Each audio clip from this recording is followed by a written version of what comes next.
Title: David Michael joins WA Cabinet as Roger Cook prepares for Premier role. Former City of Stirling councillor David Michael has been selected as the newest member of Western Australia's Cabinet. This comes as Transport Minister Roger Cook prepares to be endorsed as the state's next Premier. Labor MPs will gather at Parliament today to finalise Mark McGowan's replacement after his unexpected retirement last week. Michael's confirmation means another MP must join the Cabinet. Senior Cabinet member Sue Ellery confirmed Michael's appointment as Cabinet Secretary, saying she was confident he would do a great job. Today's meeting is a formality as the leadership contest was resolved last week. This urban planner says light rail is a magnificent opportunity. Why are communities so against it? Light rail is facing opposition in some areas it's meant to benefit, despite being a popular and sustainable transport solution globally. Light rail has recently sprung up in several Australian cities, with studies underway for potential new lines on Queensland's Gold and Sunshine coasts. However, the Gold Coast's light rail extension, which is currently under construction, will cost $1.2 billion, $500 million more than expected. While some communities oppose light rail, Cairns-based town planner Nikki Huddy says it is a magnificent opportunity that can reduce traffic without impacting existing roads.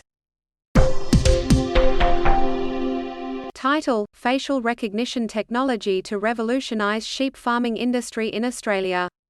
Sheep farmers in Australia can now use facial recognition technology to identify their sheep and improve their bloodlines. The technology, developed by Genosmith, can detect and identify animals from more than 100 meters away, and can scan 360 degrees around a paddock. This will help farmers identify productive ewes and their lambs, and in turn, increase profitability. While DNA testing and Bluetooth collars are also available, the cost-effective technology is expected to save farmers money in the long run. The trial of the technology will investigate the practicality of how the technology can serve farmers.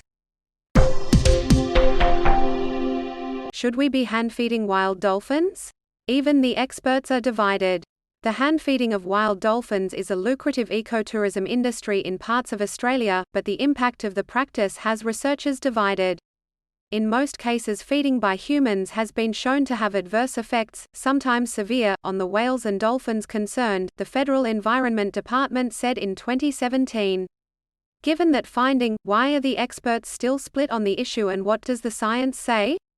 Hand-feeding wild dolphins has been illegal in Australia since 1998, but there are 4 locations where tourism operators have special permits that allow feeding programs. This is called provisioning, and it happens in. Serial rapist jailed for horrendous attack on female jogger along Melbourne Creek. A serial rapist who attacked a female jogger along Melbourne's Merry Creek has been sentenced to over 20 years in jail. Joel Russo, who was only recently released from prison, dragged his victim into the creek and repeatedly raped her, holding her head under the water and threatening to kill her. Russo's horrifying crime prompted a public march calling for better safety measures along the popular trail. The judge called the attack predatory, persistent, highly violent and prolonged, and noted Russo's previous rape conviction. Russo will serve a non-parole period of 17 years. Property developer apologises, commits to fix design issues in New South Wales South Coast homes after residents complain of leaks. Fraser's Property Australia has apologised for the defects in some of the homes they've built in Shell Harbour, committing to fixing these design issues under warranty. It is believed that many of the houses have issues with waterproofing that result in leaks inside the home. While the company did not disclose how many homes are impacted, it has assigned 12 remedial teams to review each home and complete all necessary work. However, some residents have criticised the slow pace of remediation. Peter Moran, a former Shell Harbour councillor, raised similar issues around 5 years ago. Title: The Dark Side of Rising Property Prices in Australia. The Reserve Bank of Australia's (RBA) decision to renew hiking in May could lead to uncharted and dangerous territory. The major concern is the rising property prices in the country. While every capital city has witnessed gains, Sydney delivered a 4.5% lift over the quarter. Rents have soared to record levels in all capital cities this year, with apartments leading the way. Given rents are the biggest component in the Consumer Price Index, it's a worrying prediction. Even the RBA governor, Philip Lowe, admits that higher interest rates are driving rents higher. The housing shortage in the country is being exacerbated by a sudden juicing of population growth as immigrants flood back to the country after a 3-year pandemic-induced absence. Title: GP clinic seeks childcare worker to tackle staff shortage. A GP clinic in southwest Victoria is taking an unprecedented step to address a severe shortage of childcare workers in the region. Active Health Portland has advertised a position for an in-house childcare worker to enable its doctors and nurses to work the hours they need. Crippling shortages mean 6 of the clinic's 8 GPs and nurses have been unable to find adequate childcare services for their preschool-age children. If there is someone, or more than one person, interested in caring for the cutest bunch of young children in Portland, we would like them to contact us with a view to employment, said the clinic's clinical director, Marg Gard. NT Children's Commissioner calls for government to formally ban spit hoods in watch houses. The acting Children's Commissioner in Northern Territory, Nicole Hucks, has urged the government to pass a law that officially bans the use of spit hoods in watch houses. Despite an internal ban on the devices by the police last year, Commissioner Hucks stated that the harmful devices were yet to be prohibited by law. Spit hoods were banned in the Territory's youth detention facilities 5 years ago. The Australian Human Rights Commission warned that the use of spit hoods could lead to significant injury or death. A legislative ban would bring the Northern Territory in line with other Australian jurisdictions. Title: Council asks for death by misadventure ruling in police shooting case. An inquest into the death of 20-year-old Kabi Huddy from Adelaide has heard that his death might have been a misadventure and not a suicide by cop. The council assisting the case has asked the deputy coroner to consider the issue. The young man passed away from a police gunshot wound in 2019 after he called emergency services, threatened police, and claimed he possessed a gun. Sergeant Darren Mead, who has since died, fired the fatal shot after Mr. Huddy approached him with a 30 cm knife. The case has raised questions about police training and the treatment of those suffering from mental health issues. Title: New hope for Australian detained in Vietnam after PM's visit. Australian retiree and former baker Chow Van Kam, who has been detained in Vietnam for almost 4.5 years on national security charges, has received renewed hope for his freedom. This comes after Anthony Albanese's visit to Vietnam, where he made representations on behalf of Mr. Chow during high-level meetings. Mr. Albanese secured clemency for 2 other unnamed Australians facing the death penalty in Vietnam. Mr. Chow's family has been informed that a prisoner transfer is on track and should be happening soon. They hope that the transfer will happen sooner as Mr. Chow's health is not improving with age. Defence pilot denies delaying alerting authorities to bushfire due to fear of tarnishing military's reputation. A pilot from the Defence helicopter that started the devastating January 2020 Auroral Valley fire near Canberra denies he failed to immediately alert authorities due to fears of tarnishing the military's reputation. The 5-week-long fire destroyed 90,000 hectares of the Namadgi National Park near Canberra and burned across the Clear Range into New South Wales. The coronial inquiry, examining the 45 minutes it took for the local authorities to be notified about the fire, began in 2022 but was delayed until today. The pilot told the court he did not mention the ground fire during the 17-minute flight back to the airport. Title: Tasmanian man avoids jail time after using company fuel card unlawfully. A Tasmanian man, Damien John Barrett, has avoided imprisonment after using his employer's fuel card to purchase over $24,000 worth of fuel, some of which he on-sold to friends. Barrett was convicted of 6 counts of fraud in the Supreme Court in Burnie and admitted to using his company's fuel card to fill up his personal vehicles and 44-gallon drums with fuel. The court heard that Barrett's marriage breakdown and subsequent financial difficulties led to his offending. Justice Tamara Yago sentenced Barrett to 7 months in prison, wholly suspended for 2 years, to give him an opportunity to prove he wouldn't repeat such behavior. Title: Disability Advocate calls for accessible Adelaide taxis. Disability advocate Belle Owen is calling for all Adelaide taxis to be made fully accessible, stating that access cabs are an essential public service. People with disabilities have reported waiting for hours for access taxis, which sometimes do not show up at all. JFA Purple Orange, an organisation advocating for people with disabilities, has made a pre-budget submission to the South Australian Government calling for the transition to fully accessible vehicles by 2033.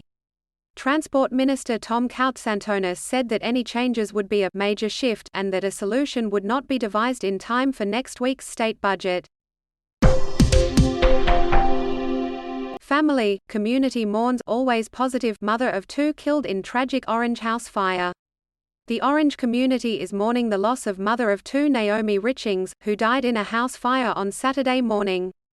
Naomi was remembered as an incredible, bright and bubbly person who was always positive and full of life. Her 2 young sons were also in the house during the fire and are recovering in hospital with minor burns. The community is rallying around the Richings family, with a GoFundMe page set up to help them after their home was almost entirely destroyed in the fire. The cause of the fire is still unknown. Title: Fair Work Ombudsman investigates BHP over employee underpayments due to neglect. Australia's Fair Work Ombudsman is investigating whether BHP's underpayment of 30,000 employees over a 13-year period was due to neglect. BHP has apologised for underpaying its workers since 2010, with an average of 6 leave days being incorrectly deducted from affected employees. The company estimates it will cost around $400 million to pay back its employees. The Ombudsman's office is responsible for enforcing workplace laws in Australia, and investigations can lead to fines or penalties if a company is found to have committed an offence under the Fair Work Act 2009. BHP has said it will contact current and former employees who have been affected by underpayments. Dingo humanely destroyed after attacks on children in Karijini National Park. Authorities in Western Australia's Karijini National Park have humanely destroyed a dingo that attacked 2 young children.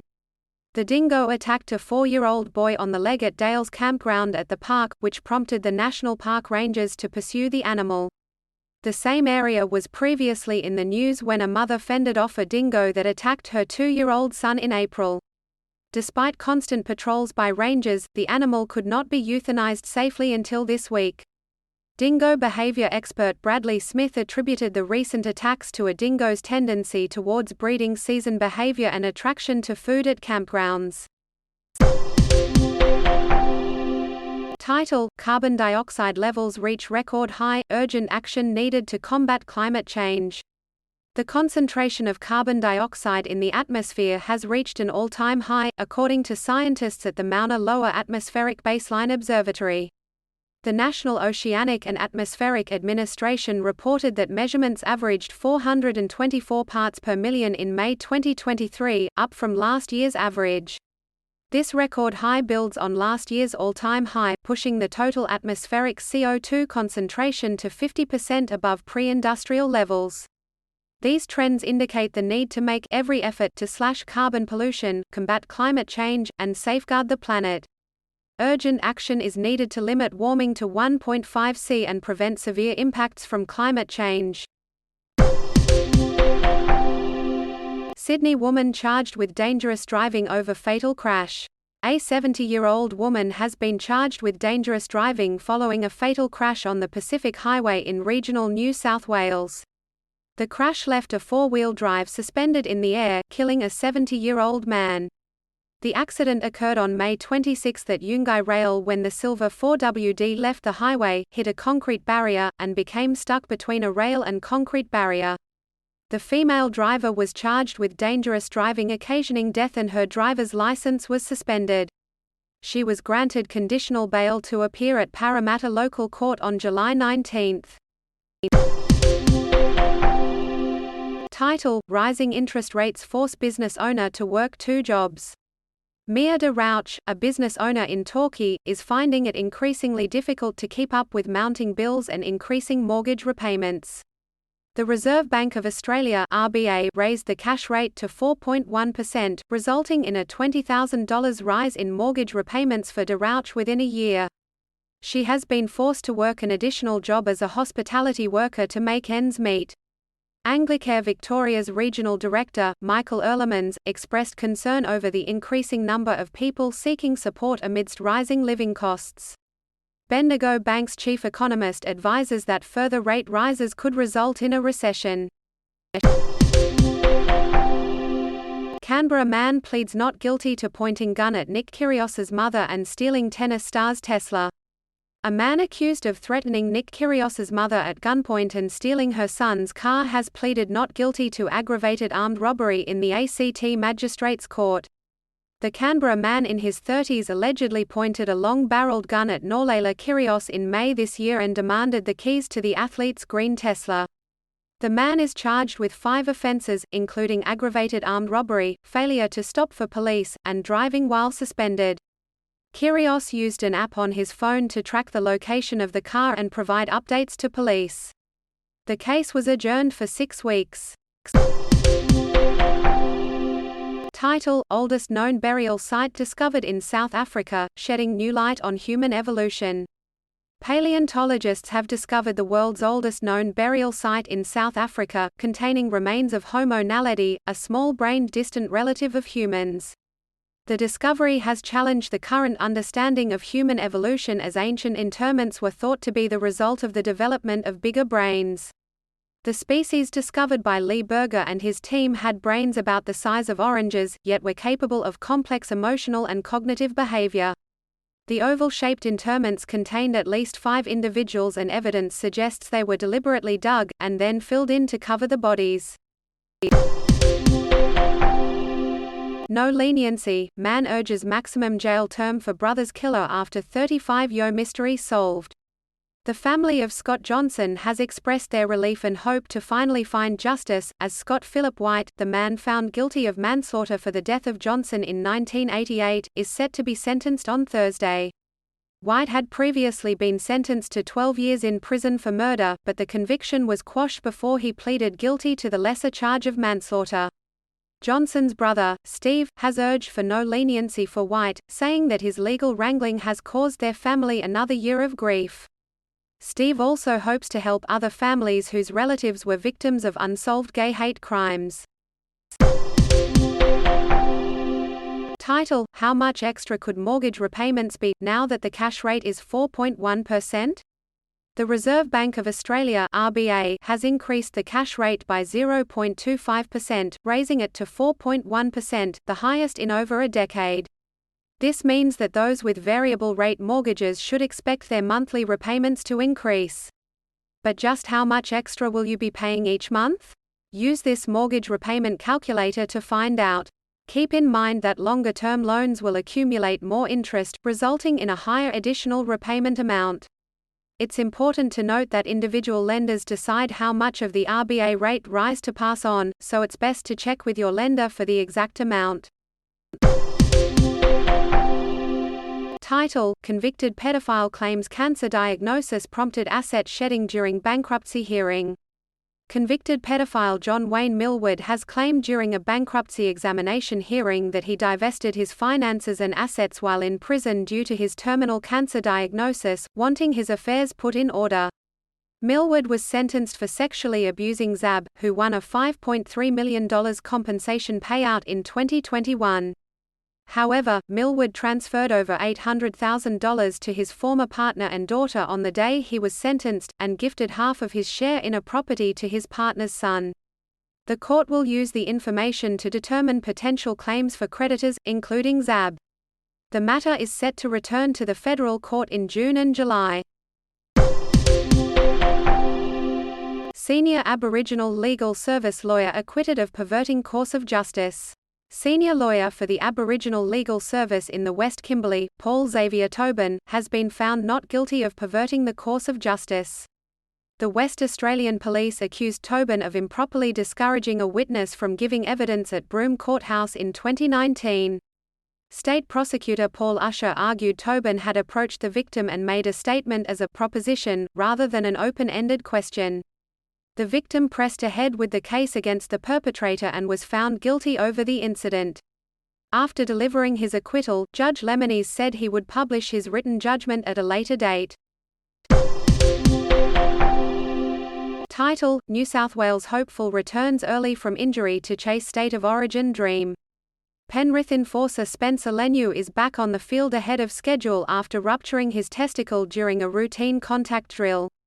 Despite being told he would need up to 8 weeks off, Leniu returned to the field in just 4 weeks, wearing a protective cup in the Panthers' win over St George Illawarra.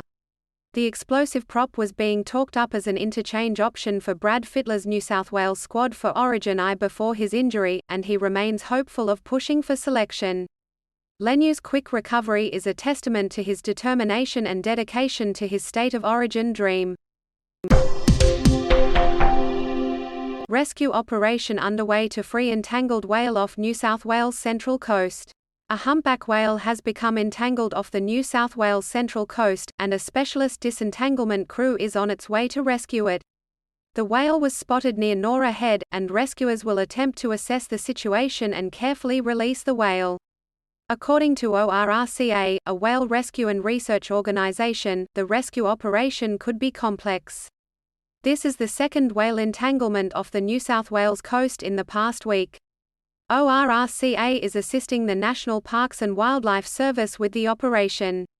Researchers say a record number of humpback whales are heading north along Australia's eastern coastline. Cash rate surges past 4% as RBA hikes again. The Reserve Bank of Australia has raised interest rates for the second consecutive month, bringing the cash rate to 4.1%, the highest level seen in over a decade. The bank's decision to lift the cash rate target by 0.25% is in response to concerns over inflation. Governor Philip Lowe has warned about the rising cost of services, such as hospitality, which are labor-intensive and vulnerable to rising wages. The increase will add approximately $76 a month to repayments on a $500,000 loan, with economists split on further possible hikes. Massive Soviet-era dam in Russian-controlled Ukraine destroyed. A monumental Soviet-era dam in the southern part of Ukraine, under Russian control, was destroyed on Tuesday, flooding the war zone, as confirmed by both Ukrainian and Russian forces. Ukraine's military alleged that Russian forces had blown up the Kharkovka Dam, while Russian news agencies claimed that it was destroyed in shelling. The dam, built in 1956, is 30 meters tall and 3.2 kilometers long, holding an 18 cubic kilometer reservoir that supplies water to the Crimean Peninsula and the Zaporizhzhia nuclear plant, which are also under Russian control. The scale of destruction and area of flooding are under investigation. New Zealand bans vape names, considers plain packaging to help curb vaping amongst young people. New Zealand is taking a hard line on vaping with new measures designed to restrict its appeal to young people. The measures include banning some disposable units and limiting sales near schools. As part of its push to be smoke-free by 2025, New Zealand has already banned selling tobacco to anyone born on or after 2009, and the new measures will be phased in over the next 6 months. Vapes sold in the country will need to have removable or replaceable batteries, and regulations will also require child safety mechanisms. Enticing names, such as cotton candy, will be banned, and plain packaging is also being considered. Intelligence official reveals covert programs for non-human craft. As reported by The Debrief, former intelligence official David Charles Grush has revealed classified information about covert programs that allegedly possess retrieved craft of non-human origin. Grush claims that a government defense contractor and its allies have been retrieving objects of exotic origin for decades, and that this information has been illegally withheld from Congress. Grush's complaint is supported by a lawyer who served as the original Intelligence Community Inspector General (ICIG).